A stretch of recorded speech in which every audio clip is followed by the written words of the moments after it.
En fait, on a toute notre famille qui vient pendant les fêtes des Lumières et du coup on s'est dit on va faire du repérage puis on va profiter qu'il n'y ait personne pour pouvoir les emmener vers les meilleurs spots. Ça fait plus d'une vingtaine d'années que nous sommes à Lyon et on vient toujours aux répétitions parce que c'est le moment où on peut voir les spectacles. Je vais sur Lyon, en fait, je savais que ce soir c'était un peu le soir pour être un peu tranquille, en fait, pour éviter la cohue, histoire de voir ça un peu de manière un peu plus sereine, on va dire, sans tout le monde qu'il peut y avoir en fait chaque année. Donc, on est à Lyon depuis 2 ans maintenant et on savait que pour les Lyonnais c'est mieux de venir le jeudi quoi. On est à Lyon depuis 3 mois. On nous a tous prévenus que fallait venir le jeudi plutôt que le week-end en tant que Lyonnais.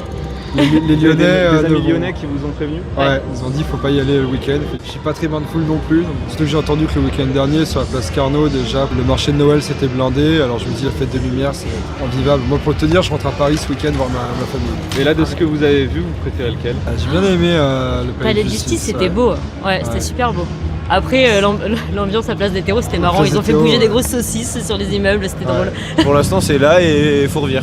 Et Tête d'Or, je pense. En vrai, Fourvière, c'était vraiment trop bien. En plus, c'était vraiment long. Il y avait vraiment une direction artistique qui était sympa, avec un peu un hommage à différents pays d'Europe. Et pourquoi vous l'attendiez justement, Stranger Things Bah, ça, c'est l'actualité là. C'est actuel, ouais. Puis l'univers, il est super stylé dans Stranger Things.